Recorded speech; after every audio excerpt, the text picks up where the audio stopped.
All right, so let's call the meeting to order. It's 6:34. Welcome everyone and Happy New Year. Here's to 2021. First, I got to read the protocols. Thank you I could see it all in your eyes.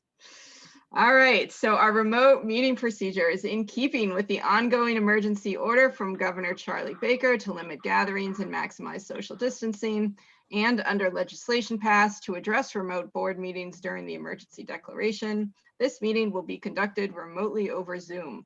Attendance by committee members will be remote, and remote attendance shall count towards the quorum. The meeting will be broadcast live and recorded on ECAT.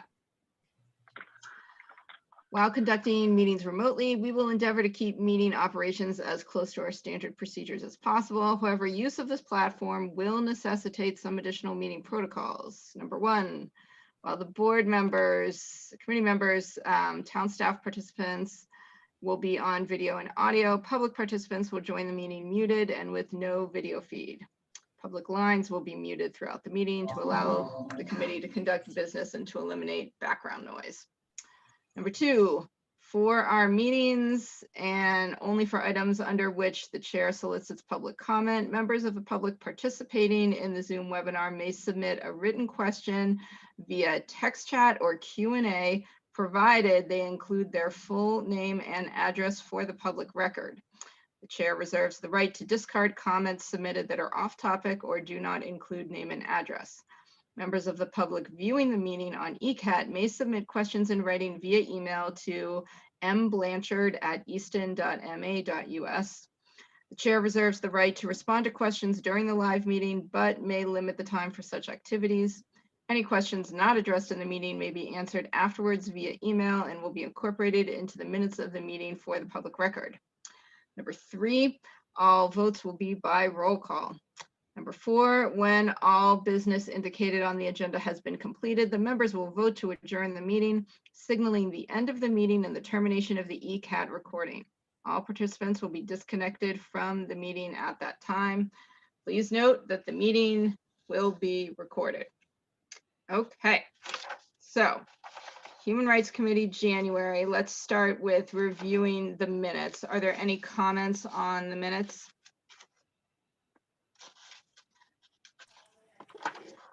I just had one, which was in number 6, number 6B, the item about the training. Instead of saying Liz, it should say Liza Talasan. So we can just note that and post the correction. Any other comments? Okay, is there a motion to pass with that change? So moved. All right, a second. Second. All right, I guess we have to roll call the approval of the minutes. So I'm going to go in the order on my screen, or Julie. Yes. Durance. Yes. Barger. Yes. Kantav. Yes. Chan. Yes. Devonshire. Yes. Foster. Yes. Bornstein, yes. All right, so the minutes pass as amended. All right, second item. So our December listening session wrap up. Beth, do you want to give us a rundown on how it went and just a general summary? Sure. I reached out. I think we had between 25 and 30.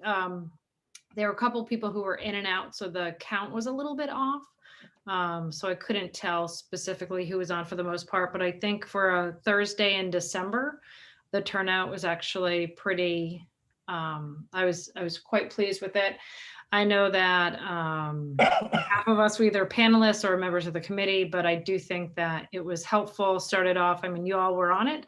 I think Mary Jones' presentation was appreciated. And then to hear that human aspect was also, I think just really made it more human in people's just interactions and their personal experiences. So I think overall, I think, I received some good feedback. I know other folks did as well, but I think it was a good indication or a good start or a continuation from what Liza had kicked off as well.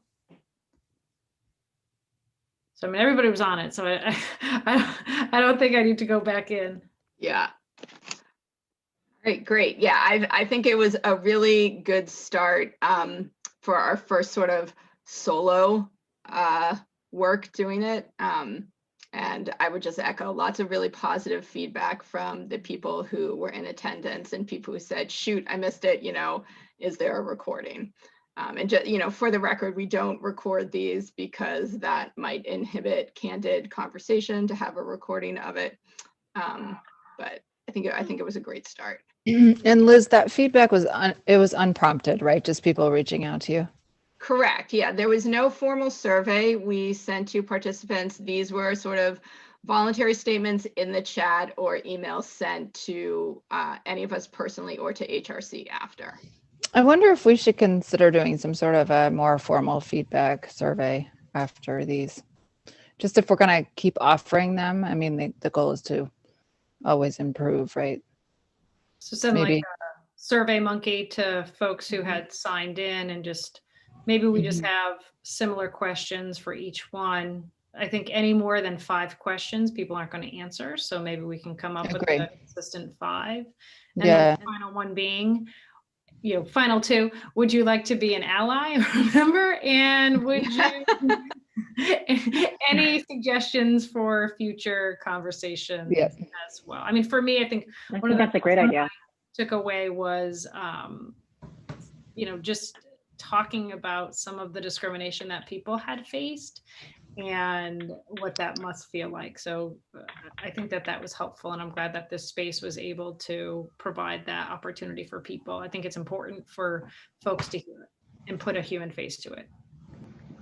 Great. I can take that on. I'll draft one for the next go around. Perfect. Excellent. All right. Well, that transitioned us nicely to our next agenda item, which is our next listening session in February. So Kathy, do you want to take that and give the group an update so far?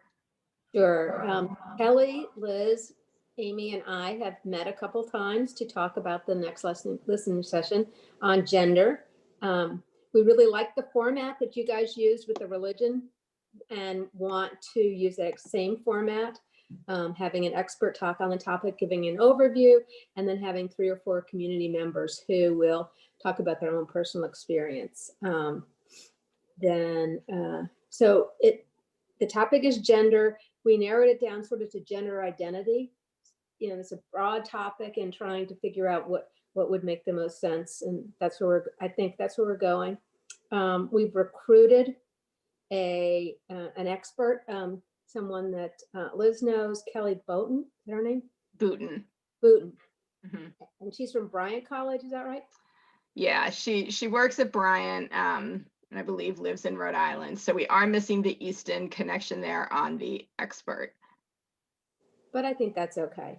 And then we've recruited one individual who identifies as non-binary, I believe.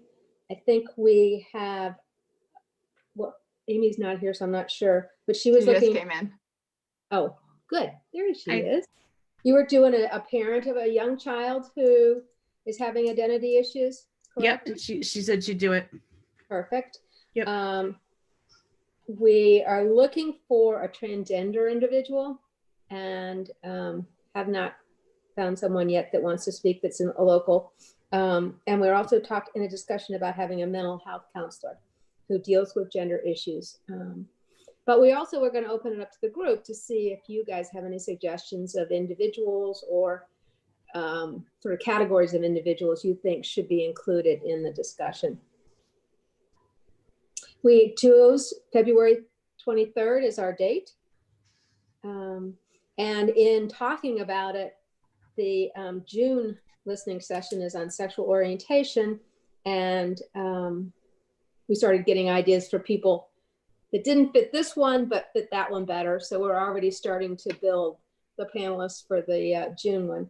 We're also, the library is interested in partnering with us and creating a reading list that we can distribute to the participants that attend the event. And I think Liz was going to contact Paperback Junction as well. Yeah, they're on vacation, so I'm gonna check in with them at the end of the week. Does anyone have, if anyone has a personal relationship with the owner of Paperback Junction, just give me a call so we can maybe coordinate how that outreach might work. But as Kathy was saying, we thought a nice add-on to the panels would be to have this sort of supplemental reading that goes along with it.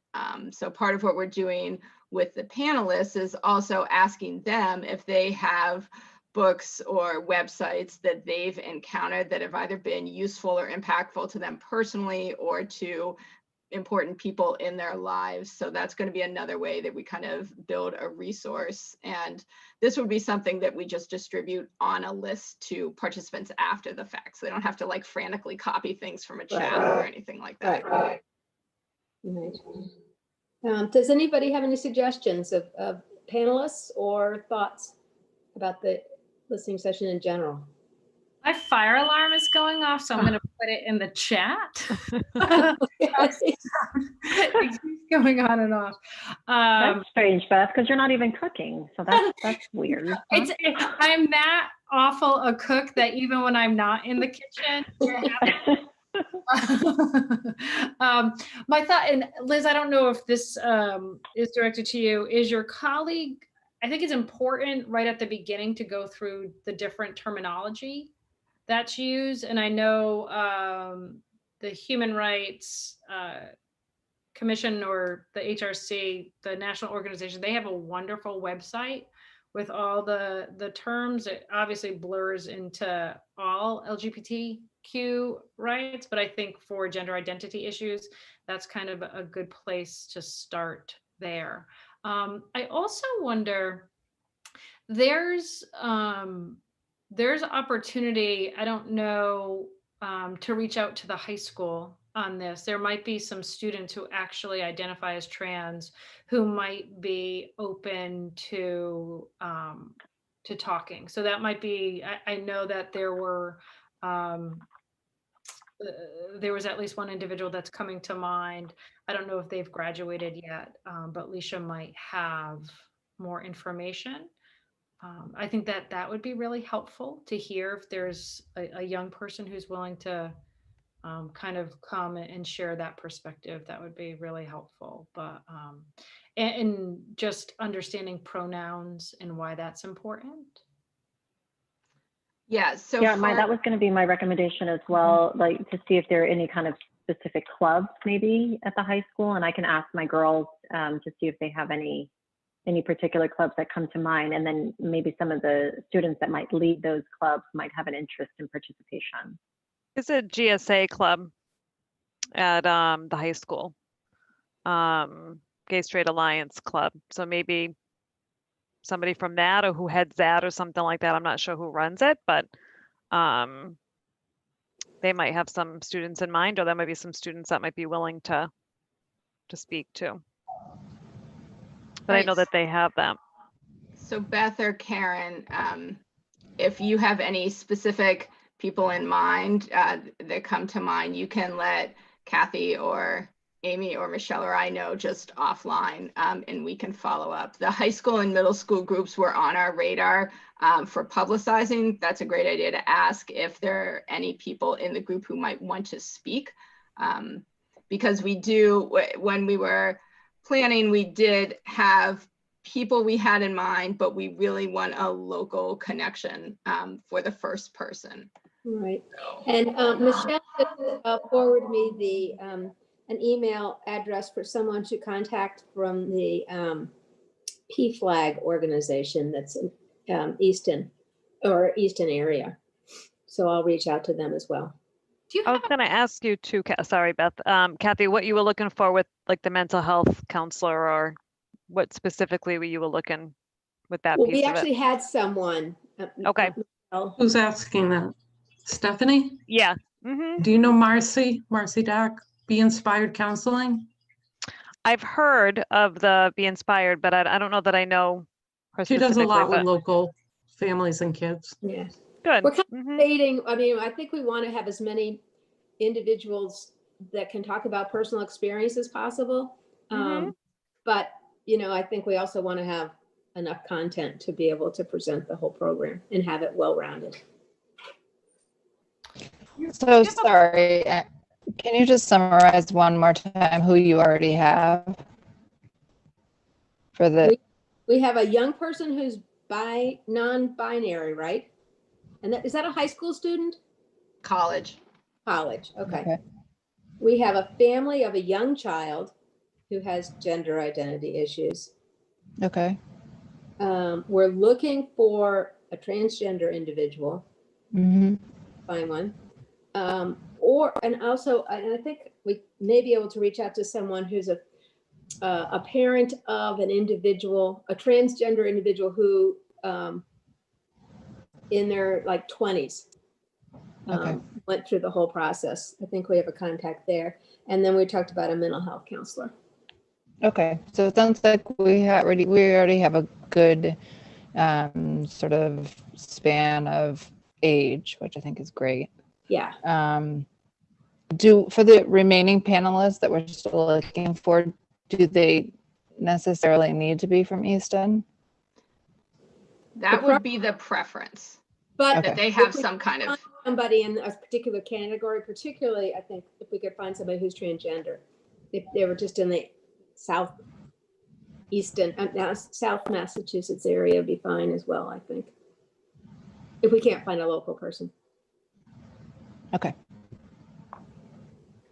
I just wanted to give you all a little context about my colleague Kelly, who I work with at Bryant. One of the reasons I thought of her as sort of our intro expert type of person is that she does these trainings at Bryant, explaining basics of terminology, differences between gender and sexual orientation, the importance of pronouns like came up. So because she's done these trainings and she's very personable and lively, I thought she might be a good fit to give the same kind of overview. And she does like hour to 3 hour to whole day training. So she's willing to take it down to 15 minutes. And I think we'll be very strict about a 15-minute, intro for that. But that would be what we would ask her to speak on and about from an educational perspective. We really like the model of having an overview that's educational and then having individuals talk about their personal experience. I think that works really well. Does she do your safe space training? Liz, is that how? Yeah. Is it possible to just get a blurb? So the panelist who we're looking for is somebody who identifies as trans. That's the one panelist that we're looking for. Correct. I can reach out. If somebody just has like a quick blurb, I can send that to Alicia too, and just saying, do you know anyone? And I can think of my own kind of thoughts as well. Okay, I can send you something. Yeah, Kathy, actually, if you wouldn't mind sending that to me as well, I may have contact. I will send it to everyone. Maybe all of us. There Thank you go. And if that doesn't pan out, So we can I always see ask a our date. ally list. I see the date. I know that this came up last time. Do we have the forum? Because I remember that was not being able to use our Zoom. Have we kind of figured that piece out? Logistics.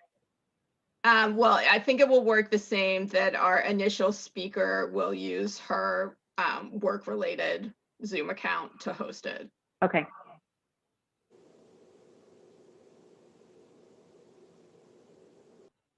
All right. Any other comments or questions about the session? All right. Well, we will have a much firmer update and probably promotional material ready by the February meeting. Amy, anything you want to add, or are we good? No, I didn't have a chance to work on a flyer, but I'll try to make it a goal this week or this weekend and circulate it. We don't, I mean, names aren't even final yet, but Yeah. I'll start working on it.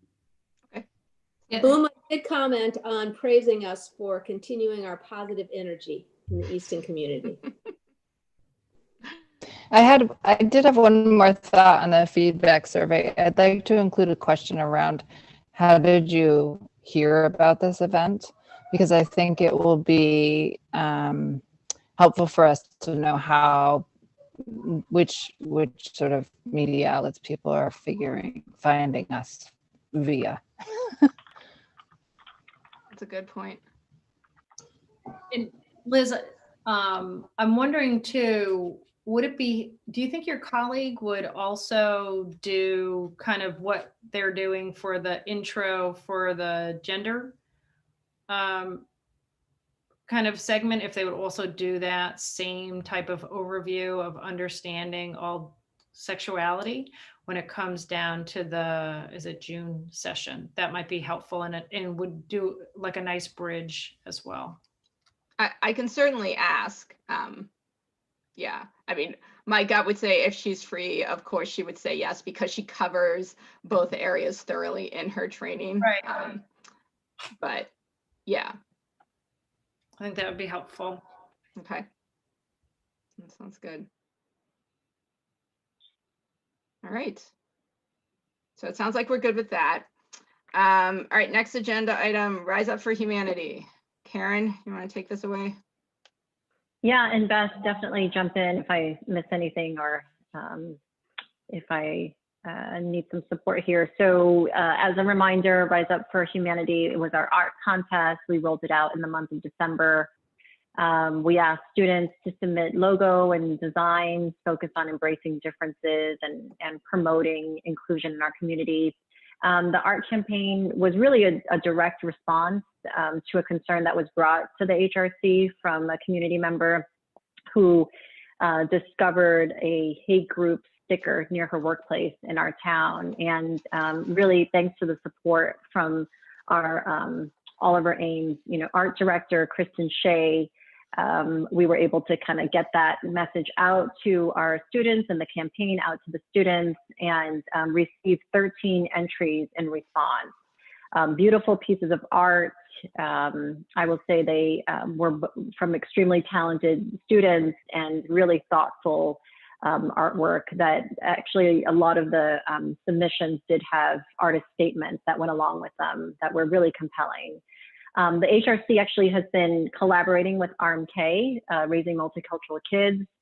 For those not familiar with RMK, it's a nonprofit organization located in Easton, focused on educational opportunities to celebrate differences and really promote equity, and have spearheaded many programs and initiatives throughout the community.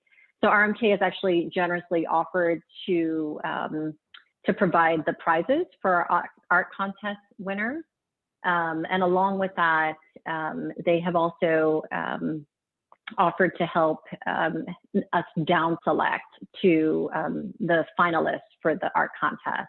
So Kristen Martin and I have met, and we were able to review the 13 pieces, and we've chosen 5 designs to bring forward to the community for voting. So each of the 5 artists, they're going to receive a prize, and again, thanks to RMK for that. RMK also is helping to set up and came up with the idea for the voting, as well as setting up the site for the voting and being able to make that selection. So the artist with the most votes will be the chosen design. And what we had talked about was that the chosen design would then be transformed into stickers and decals to be shared with the community and various business members throughout our town.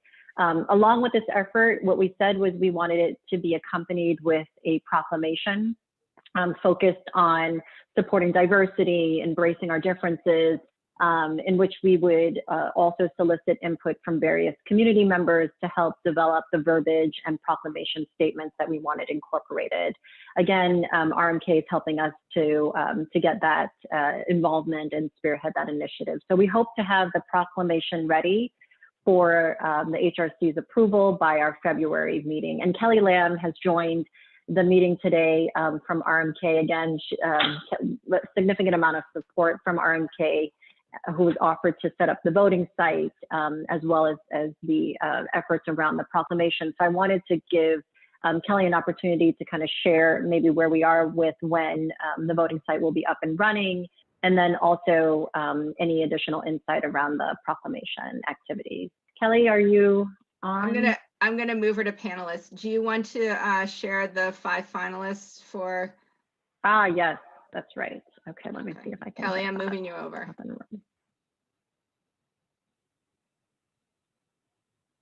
So you should be able to share, I think, unless you want me to pull it up.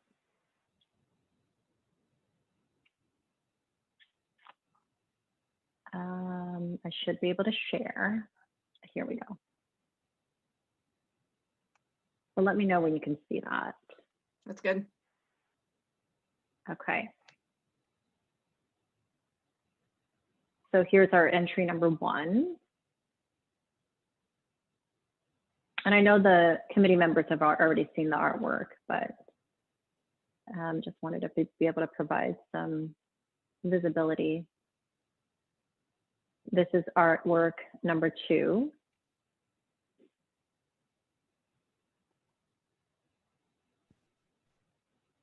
Liz, I don't know if you saw Kelly's comment. Okay. I did. Thank you. This is entry number 3.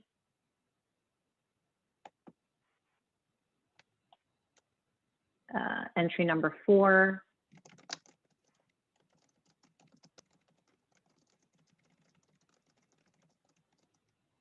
And entry number 5. It's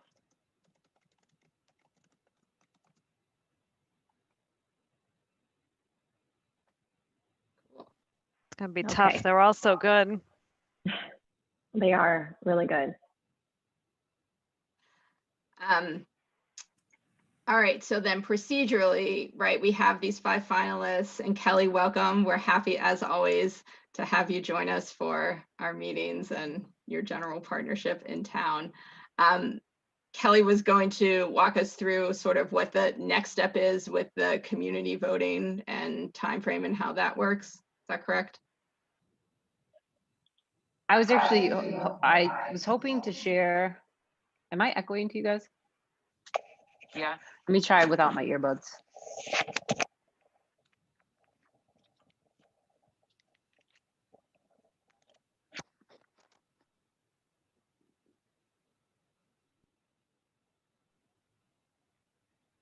Okay, is that better? Mhm. Okay. Yeah, so I was hoping to share the website for the voting, and then Kristen was going to talk about the proclamation because her and Liz have been working on developing the timeline for that. So do I have sharing capabilities? You should right now. All right, so let me just show you guys real quick. The website is ready to go whenever you guys give me the green light, but this is just tells the story. And I can leave it here for you guys to read real quick.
So one of the reasons I had suggested that you guys have the community participate in voting on the final winner is because I was hoping that we could use your contest to really also draw attention to the proclamation that we're going to be working on, because I think that it's really important that we try and get as much of the community involved as possible. If we're going to be making this proclamation as a town, we want people in the town to really participate. And so I really appreciate you guys being flexible and allowing sort of this change in the way that you guys are going to vote on it.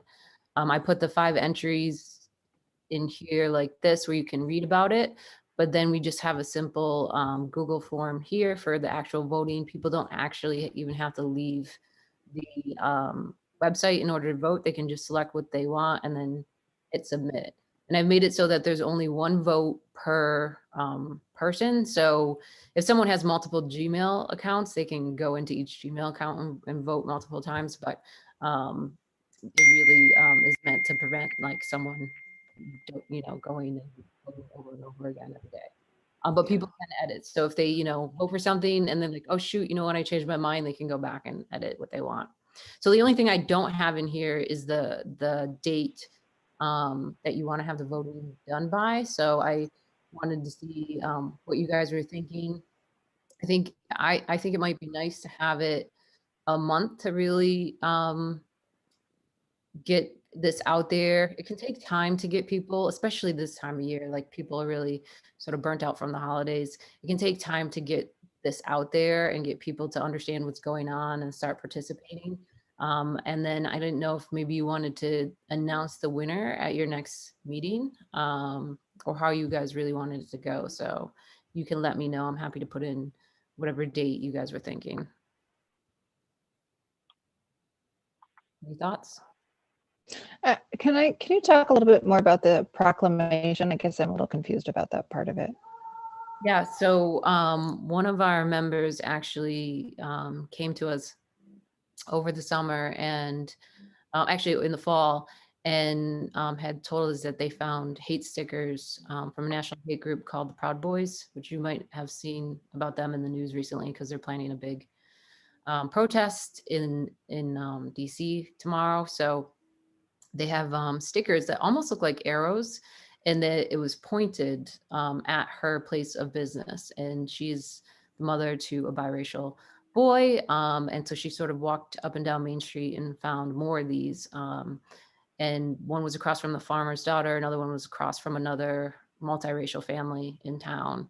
And so she's been very vocal about her support of BLM. And so she wasn't sure if this was a targeted thing or if it was just a coincidence. But, we sort of talked to her about what she was looking for in terms of support, because these sort of things, when they happen to you or they happen to even your neighbors or to people that look like you, they really fracture your like safety and security that you feel within the community. And so, we really wanted to make sure that we rebuild that safety and trust within the community for her. And so one of the things that she had seen other towns do, and she felt like would be really nice to have here in Easton, is to have the town make a statement that it won't tolerate hate. And we've seen other towns do this, and we brought it to a couple of the selectmen and Karen, and we talked through this, and we thought it might be really nice too to get businesses involved, to have them say, they're not going to tolerate hate either, being leaders in our community, and having a lot of the financial power in our community, that we could really make this a strong effort for everybody involved to say that this sort of behavior is not going to be tolerated or supported here. And so that proclamation is going to say something similar. We actually have copies from 5 or 6 towns. Did you end up actually making Kristen able to speak yet?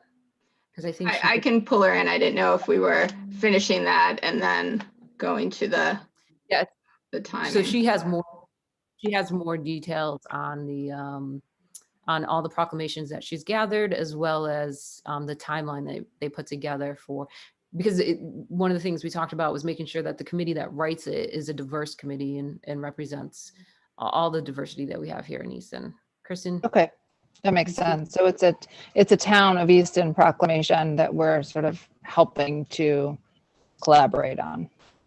Well, that's not exactly what it is, because it's not something that's going to be passed by the select board, because their creation of the Human Rights Committee is essentially that proclamation. This proclamation accompanies the sticker or decal, particularly in the business context, so that the business owner has a reminder of why they're putting this sticker up, hopefully on their outside window, and what it stands for. So I thought the proclamation, it was evolved just on its own from Kristen's experience, and then the sticker came sort of, you guys had been talking about an art project sort of separately, and you decided it might go along nicely. But the proclamation was meant to sort of be a really strong statement, not something that just accompanies a sticker, but really a strong statement that you know, the people that live here and the people that own businesses here will not tolerate groups like the Patriot Front showing up.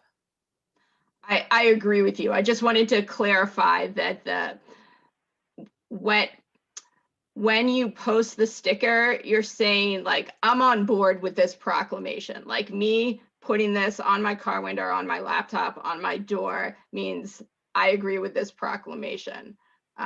So that I guess my concern was the fear that someone would be like, oh, pretty sticker, or like help out the community, right? Without understanding the message and what you were standing for behind it.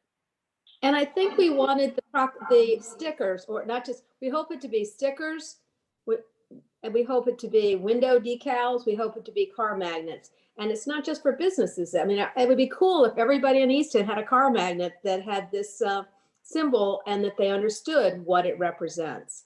So I think it's not just businesses. I think we want to get a lot of individuals involved as well.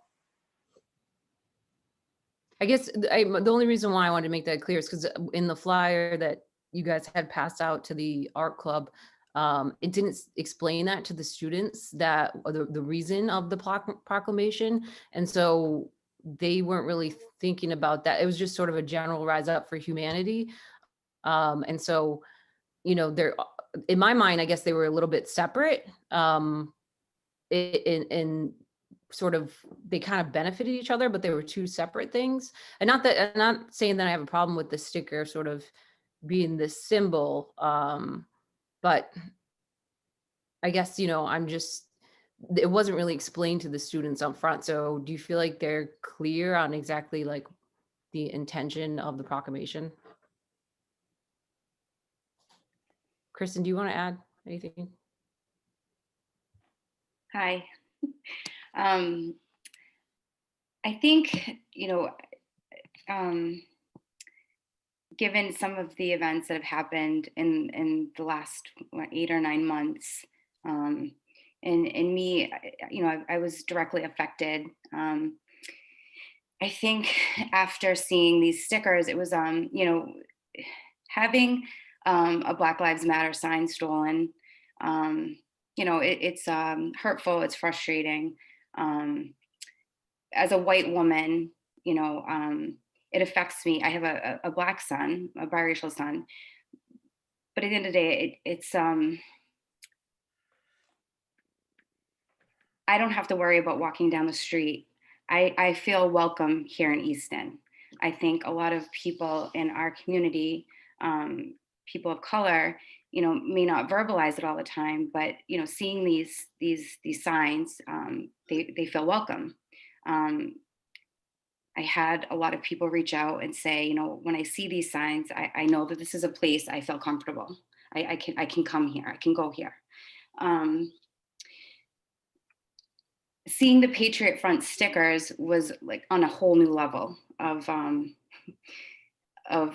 feeling targeted, and a little scary. I then felt like, okay, how do I let my son, you know, he's now 11, almost 12 years old, he's in middle school, ride his bike down the street and feel comfortable knowing that there are people out there that are putting these hate stickers. Like, you know, a lot of people looked at Black Lives Matter as a political thing. This is on a whole new level. So as I started to look up, you know, what the Proud Boy Patriot Front stood for, and seeing what other towns did as a result of seeing these stickers and making a stand for the people in their community, I just think it's really important to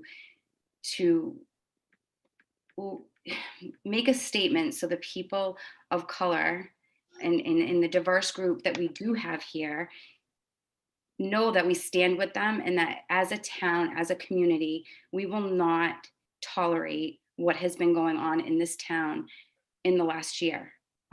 Even a year ago, before this, these stickers were found, it wasn't maybe public. I did, you know, make a complaint to the ADL, and when you go on their website, there's been probably 5 or 6 different complaints, you know,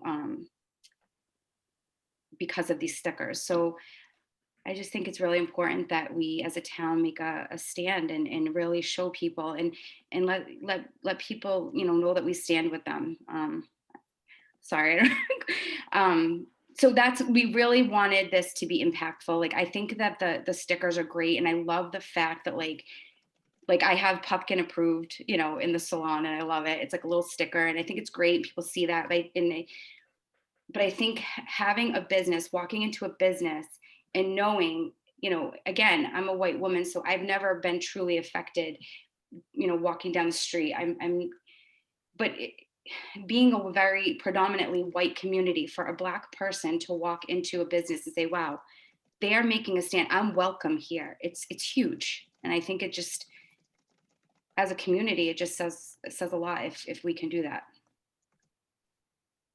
Yeah, and I think that the effort around the proclamation and getting additional involvement and how that proclamation comes together is going to be really important there. I think, kind of back to the conversation around the stickers. So actually, it wasn't two separate projects. It was definitely intended to be one and the same. And I think the thought was that, with kids, it's easier to reach them through art. And, the stickers, the decals on water bottles, on laptops, on various types of things that they have in their possession. And it would be, kind of a greater reach and really being able to help to kind of reach as many students in our community as possible. So, I'm really happy with the artwork that we received. And I think that the effort around the proclamation will be important as we start to roll this out to our community. And I'm very fortunate to have the support of RMK in helping us to, provide prizes, set up our voting site, and then be able to help us mobilize really and be able to get the word out around the initiative. So I think in all, we're definitely heading in the right direction. And as for time frame, I do think if we can try and get the voting site up and running, and then give the community at least 3 weeks to go ahead and provide their responses, it would allow us the opportunity at that point to then, by our February meeting, be able to kind of move that piece forward, as well as then go into production in terms of the decals and the stickers and the efforts around that. Just going to pause for a minute just to note. So Kelly McMorrow, we are on agenda item D. So you can sort of start picking up notes right now, and Karen will kind of wind down, and the two of you afterwards can coordinate your notes for the meeting. Okay. Thank you for clarifying on that, on the proclamation. That makes a lot of sense. I think, so it sounds like we need to have, so the stickers, decals, car magnets need to go hand in hand with the proclamation. They can't, they don't really, they're not a separate thing. They're definitely the same thing. So I think maybe we just have to figure out a way to tie it in very clearly, the proclamation with the project. So maybe we just call it Rise Up for Humanity Proclamation or something like that. Because otherwise I think it's going to get, it will be easy for it to get sort of confused with what the HRC's mission is, what the Multicultural Kids mission is, what the town's statement is on diversity and inclusion. And I think we just need to be very clear that the proclamation goes with the sticker. Am I reading that the wrong way, or is that kind of what all of you were thinking already? Yeah, no, that makes sense. And then I think from the proclamation standpoint, what we talked about was that we would want to have kind of representation across various groups throughout the town to ensure that there's kind of a community effort in putting that together.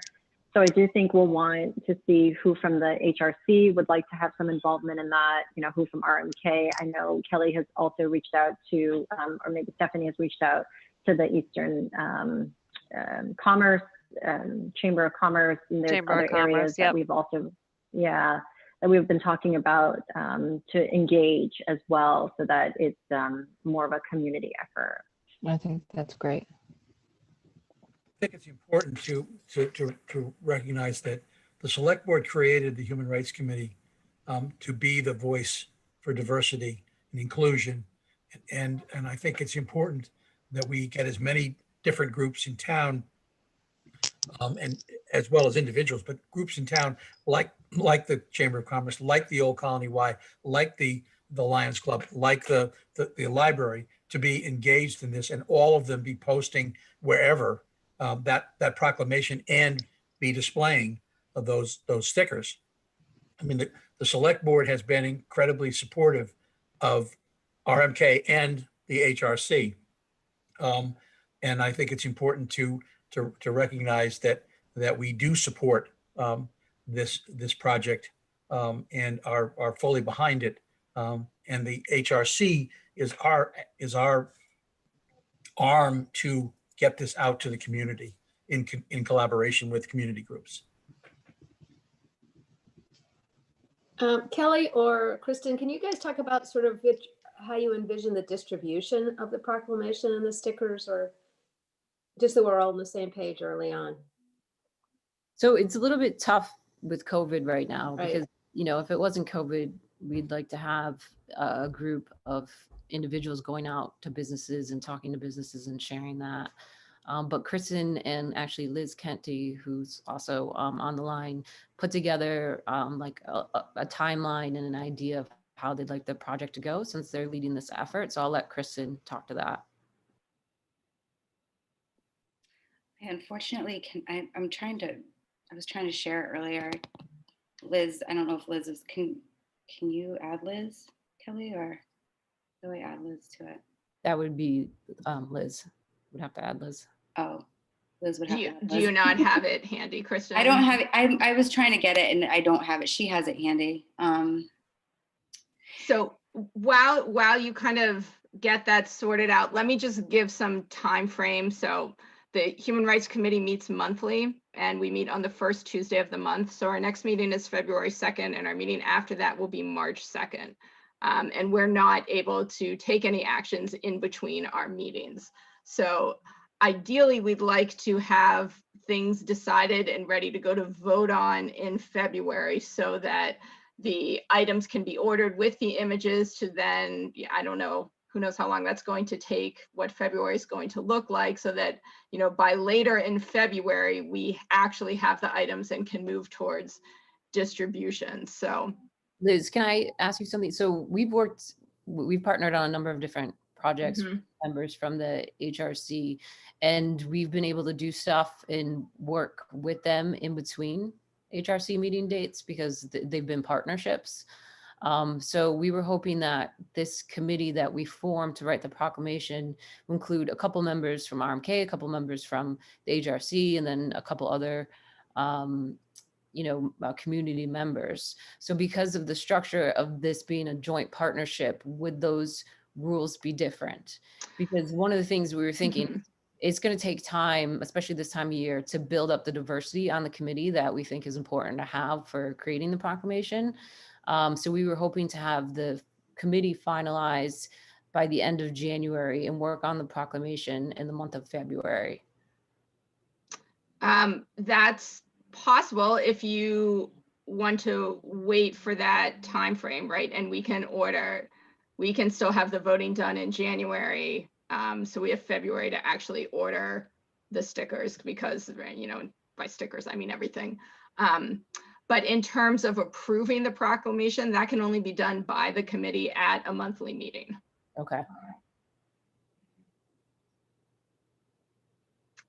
So I think for the purposes of this meeting now, right, we're grateful you guys can come, and we want to be respectful of your time and also have some other agenda items to get through.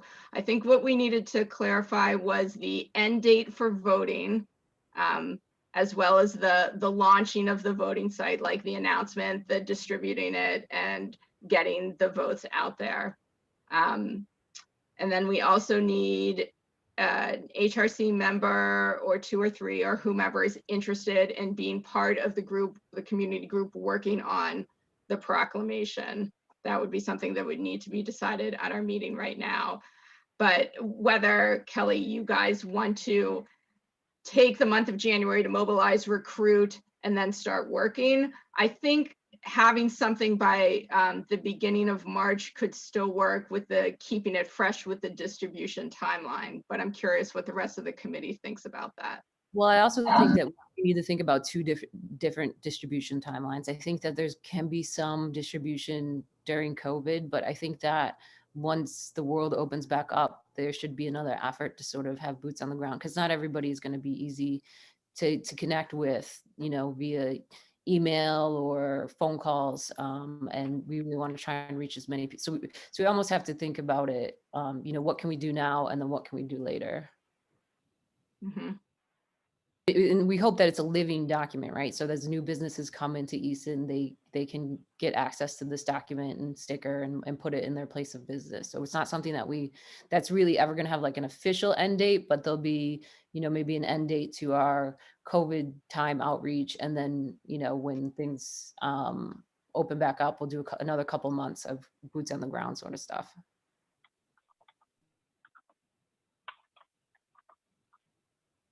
I think that makes sense. And I think back to kind of just so that we are kind of moving this forward. So for the voting site, let's see if we can go ahead. What does the committee think about a January 28th deadline, so that this way by our February 2nd meeting, we could announce the chosen piece of art? That sounds reasonable to me. Agree. I agree. Agree.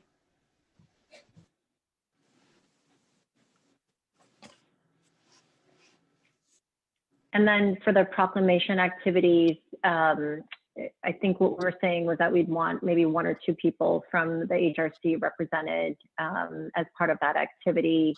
So if you have any particular interest, you can share that now, or if you wanted to reach out to Liz or myself afterwards, definitely do so. So Kelly, would you want people from the Old Colony Y, for example, to participate in that drafting of the proclamation? Would you want us to reach out to the folks in the Chamber of Commerce to see if their staff would be interested? I don't know how you want to go about, because I think you can gather people even with COVID. Yeah, so we're hoping to have, you know, a good group of, you know, maybe 15 people come together and work on writing the proclamation, and then having additional people that are willing to sort of reach out to businesses, or if they're business owners, to give us feedback on the rough draft as well. And then that way we can have that small group of 15 really sort of formalize it, bring it to you guys to vote on. And then from there, we're going to need people and business owners to then agree that they, you know, that they're willing to sort of sign their name to this, or how we decide to end up doing it, and post a sticker or post a proclamation in their business. Does that make sense? It makes sense. I think, again, you're right. COVID does create a bit of a problem for us. However, I think that the staff of the South Shore, of the Easton Chamber of Commerce, is someone that Stephanie knows, I know, so that, you know, having that conversation with them to see how they could help, or would be interested in helping. So Steph, do you want to reach out to Karen, or? Sure. Okay. All right.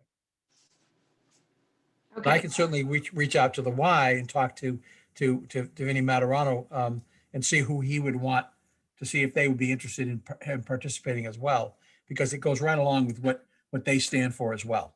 I think that would be So great. are we looking to have them be part of the distribution of everything, or the proclamation in itself, the group kind of working on the proclamation? Because I know I spoke to Karen, and she's the program director of the Easton Chamber of Commerce, and she's 100% on board with distributing and getting the businesses in town to be a part of it, and even said, you know, we should do like some type of proclamation day, you know, where we can have people in town come together to kind of get behind the mission.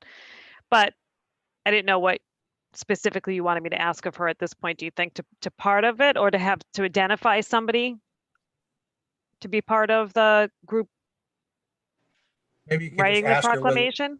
Maybe you could just ask Karen if she thinks that's an appropriate thing for her as staff to the chamber to do. Mhm. I mean, she may have to go to the chamber board and say, this is what I'd like to do. This is what the Human Rights Committee and RMK are doing. What do you think? Yep. If other people agree with that. So I think at this point, we've got our date for the end of the voting. And Kelly, thank you for coordinating the creation and the mobilization of that site. Steph, I think, possibly volunteered to help on the proclamation. So if anyone else from HRC is interested in being part of that process, let us know. And then we'll feed you over to Kelly and Kristen, and they can sort of take it from there, how they're going to gather feedback and what that process will look like. Okay, great. Well, Kristen and Kelly, thank you again for joining us. We're grateful for your partnership. Yes, I just had one. Did you guys decide on when you want it to go live as well? I'm not sure if I missed that. Do you want the website to go live tomorrow? Yeah, I think it can go live as soon as it's ready. As I think the verbiage looked fine from my perspective. I don't know if anybody else wanted to provide another set of eyes on it, but I did get a chance to look at it, and I think that I think it's good to go. I think it looks fine too. I looked at it too. I guess my only comment was it seemed very focused towards businesses and not for individuals in the community. I can take another look at it real quick and see if I can reword some things to see if I can make that more clear, and then I can share it with you, Catherine, so you can let me know. Okay. And also it's all ages. I mean, it's not just for, I mean, we want to get the high school students and kids involved as well.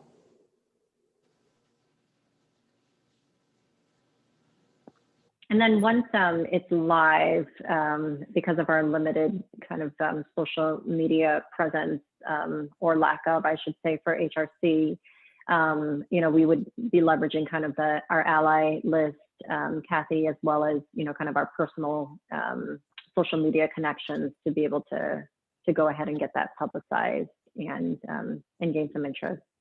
Right. So Kelly, if you can send me it in a form that I can then post on our ally list, I'll do that as well.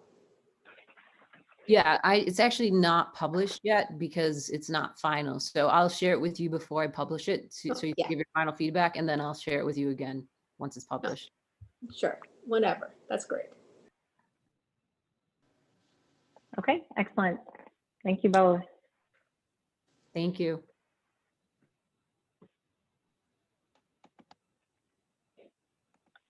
All right. So next, we have Mass HRC update. Karen, do you have anything to add for that? I didn't see any additional activity over the last month. The only thing was the potential reach out for proclamation, to see if there was any kind of proclamation type of work that's been done at the other HRCs that they may want to share as best practices for us, just as we start to endeavor upon our proclamation activities. But other than that, no particular update. Okay. The next item is financial resources strategy. So, yay, Kathy's favorite. So I don't know if this is like a sub conversation that Kathy has with Craig about sort of the realities of town budgeting. But Kathy's point is a valid one, that as our committee has grown, it would be helpful to have a reliable budget.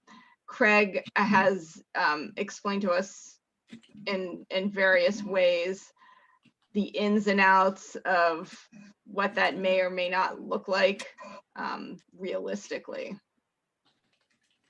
I guess my point, Craig, is that if the town wants to have this committee and is committed to it, that they should be willing to at least have some minimal funding of the committee, because we struggle with trying to figure out what we can do with possible finances in the future.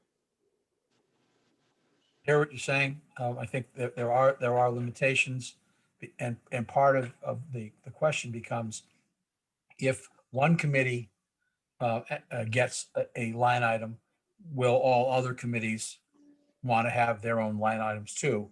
And then, and that becomes, I suspect, a real financial issue for the town. So are most committees not funded Right. at all? Well, there's certain committees that have staff because of their statutory authority and responsibility, like let's say the finance committee, or what other, some of the other committees, the Well, like for this- Concom has Yeah. staff because they have statutory responsibilities and authorities that they have to have some support from the town. Whereas many of the other committees that are only volunteer committees don't have budgets. We've been able to tap into a resource again for this year. And I'm not adverse to asking for that support on a regular basis, but I doubt if we would be able to have a budget, because then we would have the request from other committees saying we would like to have budgets as well. I think that when we have these stickers and things like that, I think we should charge for them, because we're allowed to do that. The money goes to the town, but then it's designated for the Human Rights Committee.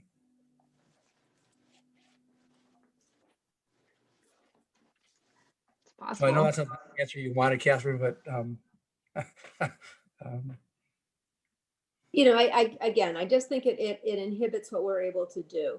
And you're always like, how are we going to pay for these stickers before anybody's funding it? Somebody has to put up the money individually. already.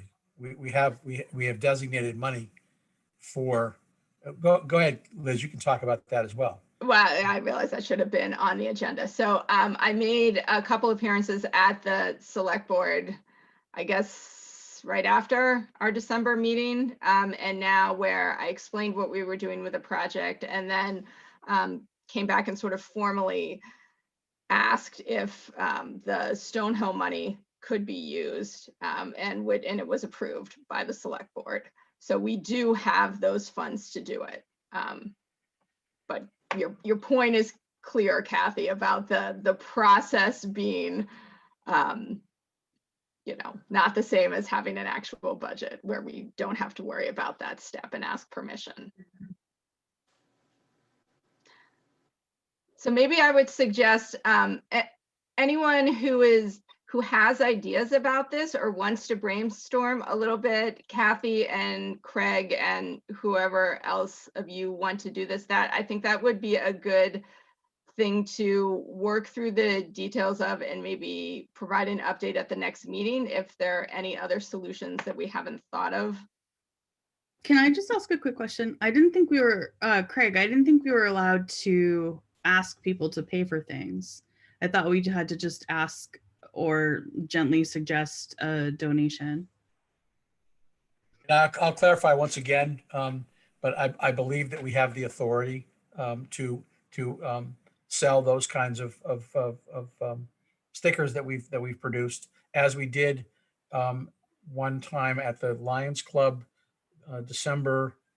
What we were selling with the postcard. Our Faces of Easton postcards for $1. Yeah. So I don't think that's unreasonable. But I certainly. Thing is, these are things we want people to have. So I Yeah. hate to ask them to pay for it, because the more people that have them, the better we are.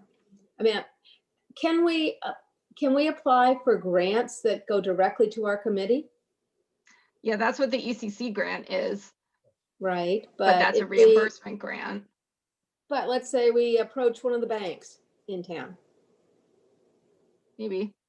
Can we ask them directly, give us $5,000 for human rights efforts in the Easton community? Well, the donee is going to be the town, right? Like it has to go to the town, earmarked for Human Rights Committee, because we aren't a separate entity. So be it restricted though to the human rights. Yeah. Possibly. Yeah, I think that's a valid question to ask, and I certainly will ask that question to get clarification.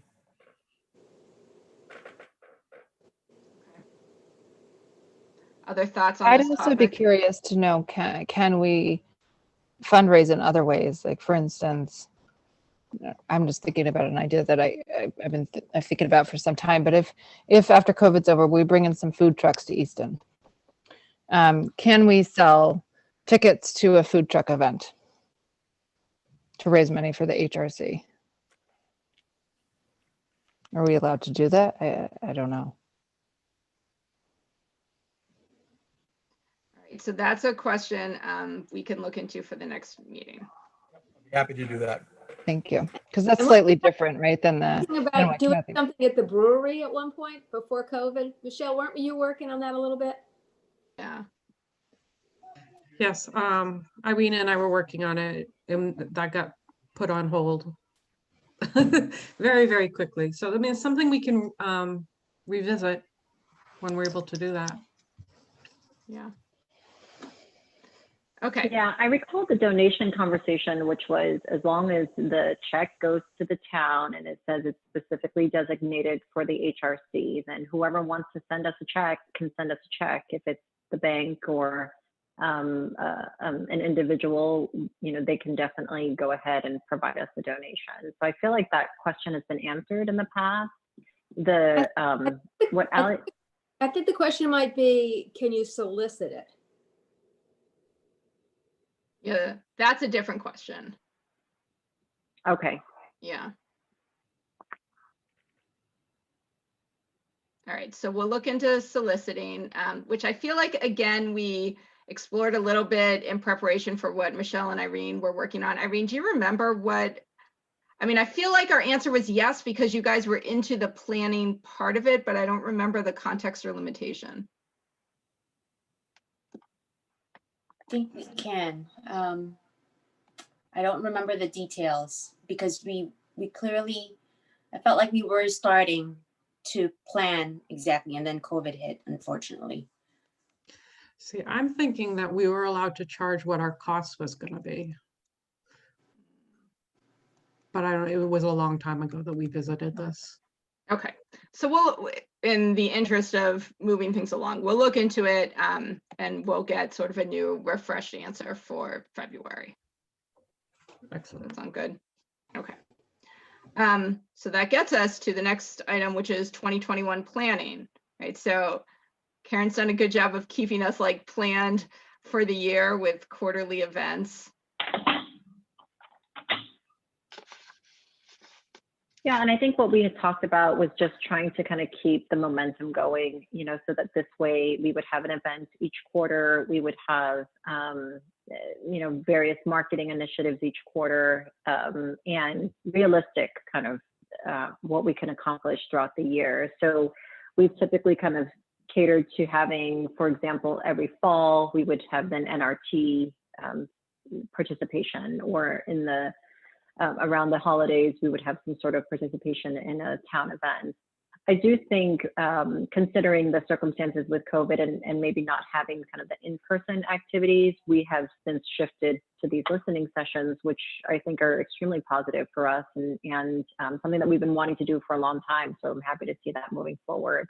I think what we were talking through was, you know, it's a good effort for us to kind of look at the year ahead and start to just determine, you know, what we want to accomplish throughout the year. So I don't think that it's something that we need to kind of finalize at this moment, but, you know, possibly what would make most sense is, you know, for our February meeting to bring something forward as a proposed kind of year in review for the HRC and have this group react to that. You know, what do we want to add to it? What do we want to omit?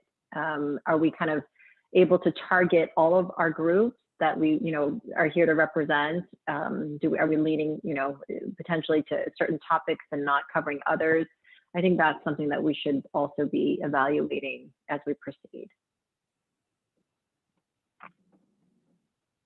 So one thing to add to the list to do this year, this came up as a suggestion in the chat at the December listening session on religion, was a town-wide cookbook for people to contribute maybe recipes from their family or their culture, and again, could possibly be used as a fundraising avenue and perhaps a kickoff publication event where we have food trucks, like Allison had talked about before.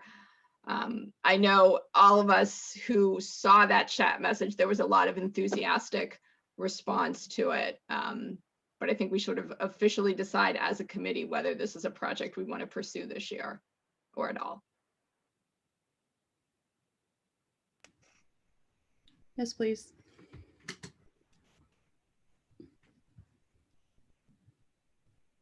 Rest of you, what do you think? Thumbs up, thumbs down, meh? It's another example where you don't have the upfront money to fund it, to print it before you get the money back. The other Right. thing is, when I think about cookbooks, is I feel like I never look at a cookbook. It's all online. So Well, would maybe that a way to do it digital or something. Well, that would help our cost, and then everything, you could just do some sort of, I don't know, Dropbox or Google Doc. And then people could also continuously add to it if it's a Google Doc. So it wouldn't have to just be publicized by such and such. It could be something that rolls. And to get access to it, maybe that's where you do your donation, but there's no upfront cost for it. All right, so it sounds like there is interest in pursuing this project and a lot of ways to brainstorm how it might roll out. Can we set maybe a time of year that we want to highlight this project? And the good news is it's January, so we have a lot of time to plan. What do we, we could have plenty of time to solicit and then kind of pick when we want a finished product and work backwards that way. Or we work maybe instead, Liz, as we determine who has interest in kind of spearheading, and they can determine the time frame. Perfect. Even Potentially. better. I didn't know if you were talking about doing this for next year or this year. I was thinking this year as in 2021 as a calendar year, Okay. not fiscal, July. I'm definitely willing to explore some ideas and bring them to the next meeting, but I need somebody like Kathy who I like print cookbooks, so I don't want it to be just me, but I'm happy to do, some of the work. Hi, Kelly. It's good to see you. Hi. Good to see you guys. All right. So I'm not sensing a tremendous amount of excitement or enthusiasm for the project. So Amy can get a couple ideas together and we can see at the February meeting where we are and if there is enthusiasm for moving this forward. And if there's not, there's not. So I wouldn't mind working on it, but I probably would want to wait just till I get through some of the other stuff with RMK and the proclamation and stuff, but I wouldn't mind working on it at some point after that.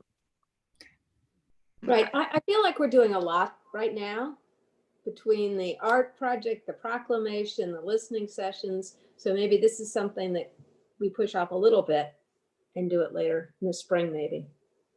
Yeah, maybe March, April or something. I don't know. Or fall. I mean, this, we can go way ahead because we're kind of going through 2021. I mean, this is also the other question. Is it foolish to make plans for 2021 if we learned our lesson to be adaptable? I mean, it's good. I feel like I kind of want to have a plan that we can adapt from as opposed to having no plan. I do feel like we're pretty scheduled through June. Yeah, no. Yeah, I mean, I think a quarterly commitment is a lot for our team. I mean, I think based on the level of effort required for some of these activities that we're coordinating, a quarterly commitment for a event or a project is good for us. It allows us to kind of circulate across the team and kind of get different interests out there. So I don't know if we want to commit to anything more than that, especially considering kind of all of the other demands we all have in life at this stage. I do think as we look towards planning for the year, though, we should think about combining what face-to-face events look like and some of these Zoom or digital ones, because it's, it's able to we're reaching different people. And I think that hopefully we can combine the two as we go forward.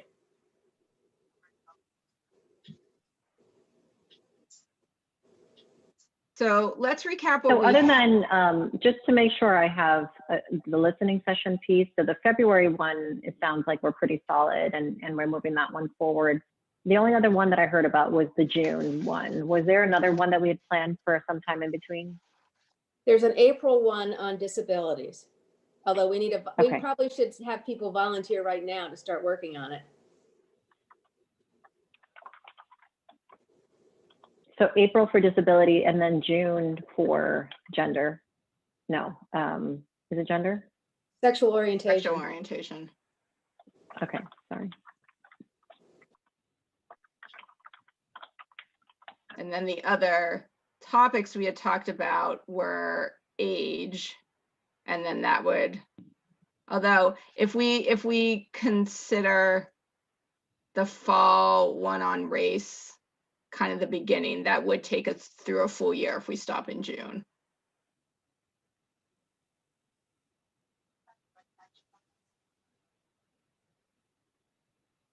When would we start up again? September?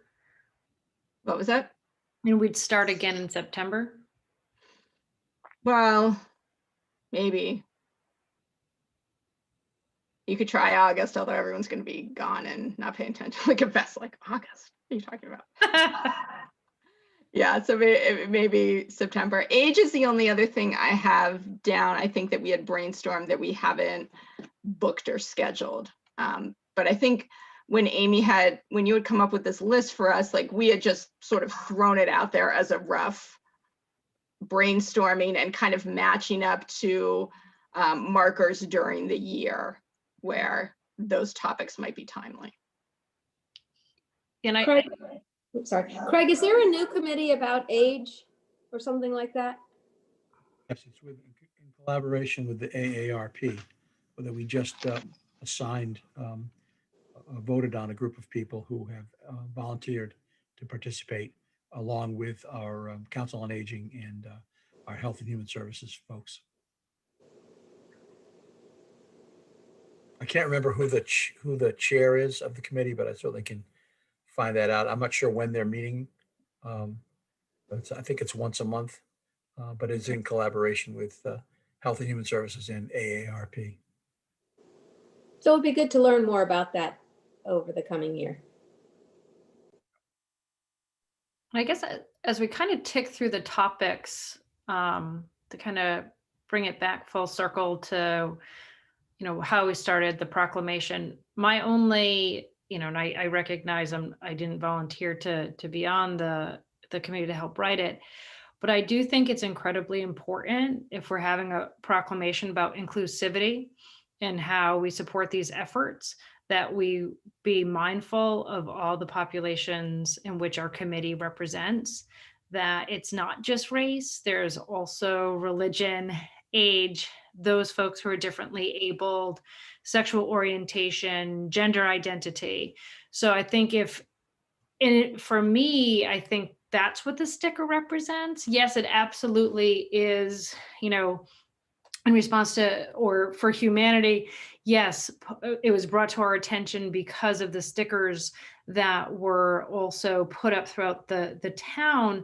But though the folks who put up those stickers, or what the group that kind of stands behind those stickers, they're equal opportunity hate groups.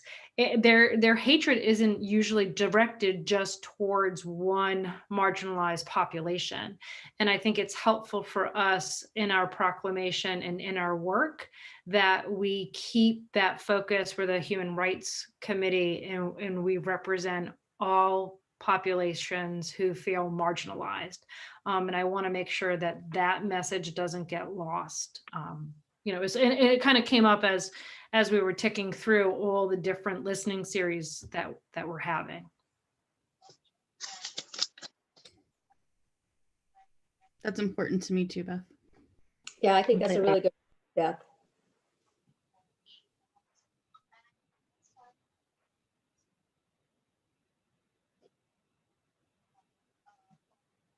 Okay, so for 2021 planning, here's what we know, right? We're in the middle of this Rise Up for Humanity, and we have listening sessions mapped out roughly through June. April's a bit of a question mark right now, but 2 months is also, I think, sufficient to plan it. Did we say April? Did we say March? I think it's April because we're doing this one on the February 23rd. Yeah, no, I like functionally it makes sense, but I want to say that March was like Down Syndrome Awareness Month or something, and that's why we had come up with that. Does that ring a bell to anyone, or am I making this up? It is Down syndrome day is like 3, whatever the chromosome number is. I can't, my sister's Downs. I should remember this. I don't. But I think as long as we're doing it, it doesn't have to be tied to any particular time. That's not the most important piece, for sure. April is Autism Awareness Month, so lovely. You can probably hit it everywhere you go. Perfect. All right, and so then we've scheduled out listening sessions through June, right? Because we've got one planned and 2 in the theoretically in the planning stages. So that's definitely the first half of the year, according to our quarterly model. So we're talking about what the second half of the year would look like. Sorry, just to throw one more thing in there. We also have Liza offered to do another training, which is a really awesome, like impactful, but also easy to manage offering. So if we want to include that somewhere along the way, I'm happy to coordinate. You know what that makes me think of, which is not a project for this year, but you know how people talk about Martin Luther King Day being a day on, not a day off? That might be an opportunity for us for next January to think about partnership and programming to happen on that day or around that time.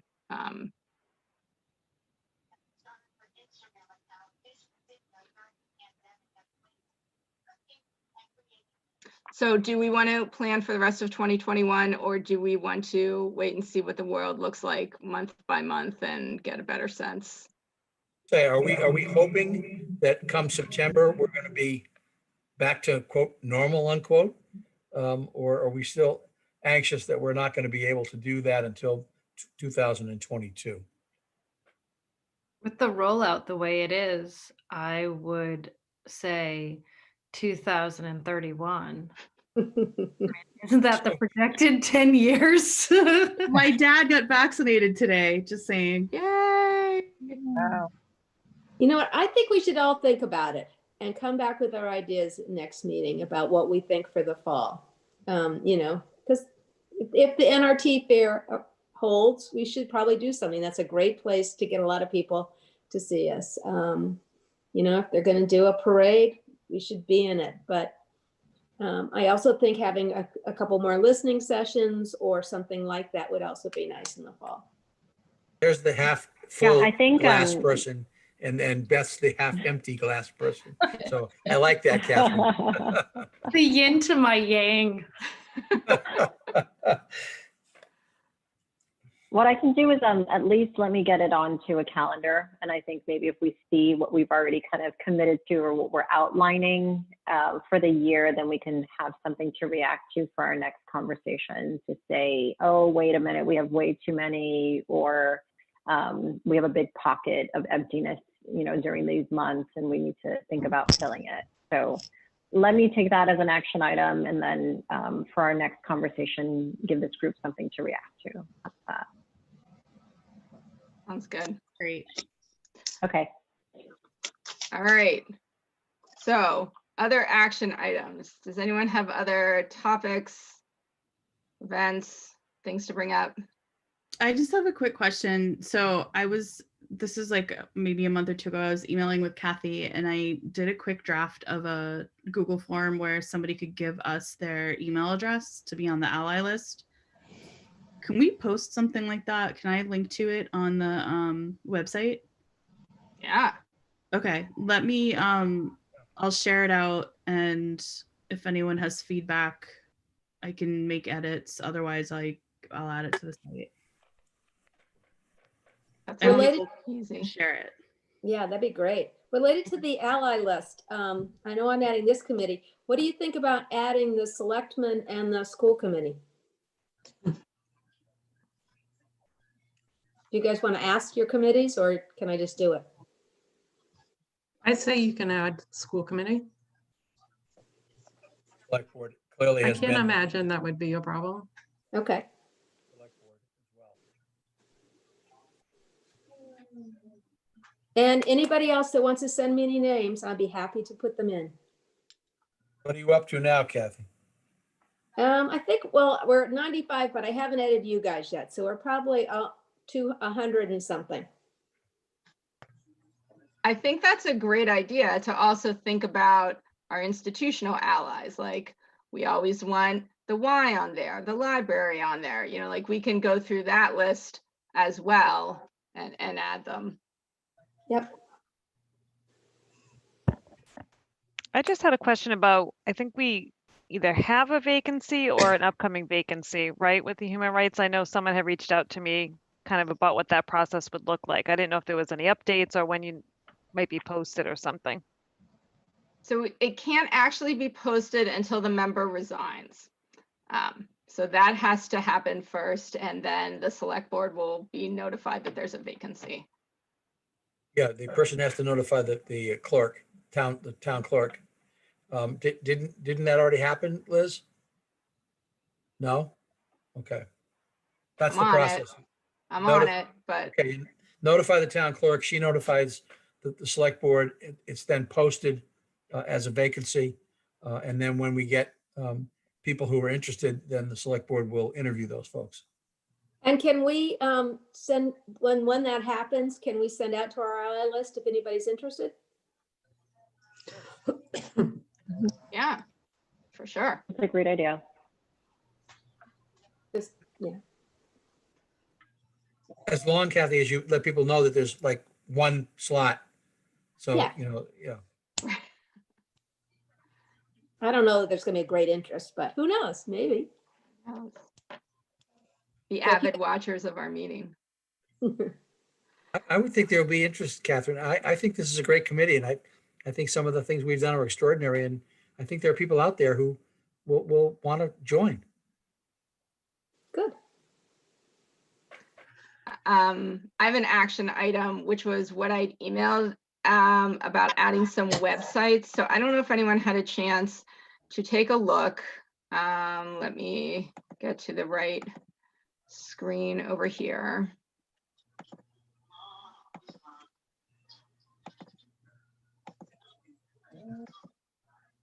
So this was, these links came up in the context of reporting and the importance of reporting. And, you know, that came up over the summer when people were anecdotally saying that their Black Lives Matter signs were being stolen, but, you know, it needed to be sort of documented, right? And people started calling the police and saying, hey, this is missing. So this is both a description about kind of hate crimes and the procedures, as well as the importance of reporting. I thought this was relevant and helpful for people to know about the process when they encounter something that seems related to our committee, what they should do. But I'm curious what the rest of you think. I thought they were very informative, and I think we should link them to our website. I agree. I think I agree. I agree. Yeah, my only concern with the ADL one was that we do have the link to the ADL up there, but I felt like this was well done as a good guide for people, like regardless of what the substance of the incident is, it kind of gives you examples of what to consider and the steps to take next, like just this graphic down there, I think is a good reminder for people. I could call that out on the website, just treat it a little differently than the kind of generic links. Okay. Yeah, I'll make it work. All right. Cool. Stop share. All right. Anyone else have anything they want to bring up? I just wanted to point out, Beth had asked me at the last meeting to check in with Chrissy about upcoming potential professional development around the issues that we're doing our listening talks on right now. And I did send you information into email with little blurbs.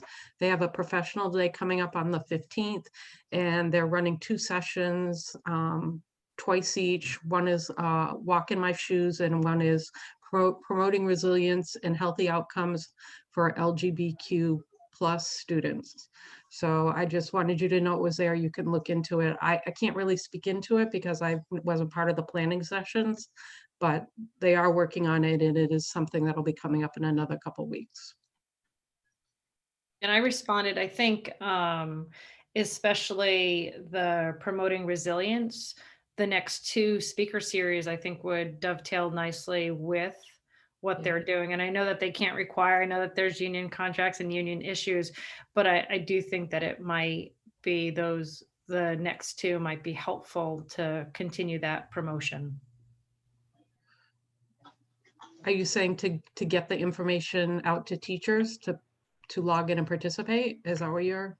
Yeah, and my kind of not thinking about this before, I wonder, it's only our second time, but I do wonder, especially as we're kind of having this collaboration, if there's something that could be more systematic or customized, in which we reach out to folks within the school department and say, hey, I know that you have your professional development, or just as part of your professional development, or however it is. I know that that might get tricky because of contract issues, but even if we said something along the lines of, this might be of interest to you, we'd love to see you there as well. That it just might be helpful. It's at night. I'm not even going to get into, can they get certain credit or anything else? I think it would just be out of the goodness of their hearts. Yeah, that's what I was thinking. Can we somehow collaborate with some PDP points that they could get?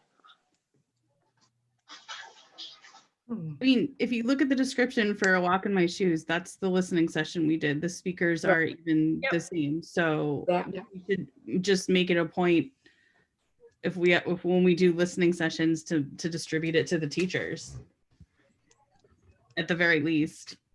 Yeah, or would we put that through to Leisha and Chrissy to distribute from there and take it? Yes. I agree. When it comes down to additional points, that'd be cool. Yeah, that would definitely go to Leisha, and she would approve it and send it out to principals, and then they would send it out to staff. I think it would be easy for us, especially in COVID world, to be able to track attendance if that's what they need as well, because they'd have to sign in.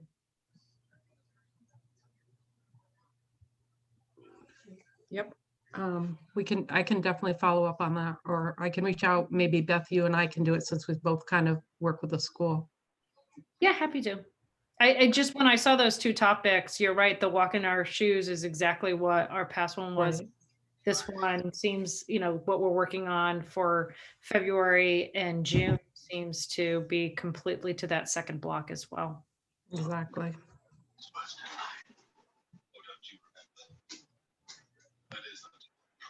Related to that, Beth, has the superintendent advisory committee met at all this year?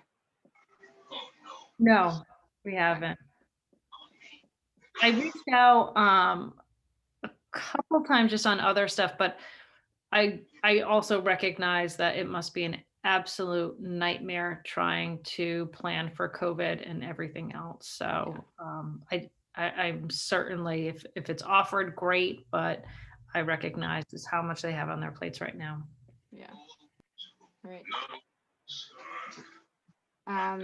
I don't have anything else. Does anyone have any other action items? No. All right. No.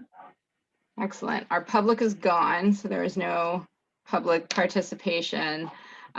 So at this point, I think we'll be ready to adjourn. Our next meeting will be the first Tuesday in February, which is the 2nd. So we're gonna stick with this first Tuesday, since I think we're good through June with no holiday conflicts that I'm aware of. But if some come up, we will take it month by month. Does that sound okay? All right. Sounds Is good. there a motion to adjourn? So moved. Second? All right, meeting adjourned at 8:09. Thanks for your patience, everyone. It was a long one, but good to see you. Take care. Happy New Year, everybody. Thank you. Happy New Year. Good night. New Year.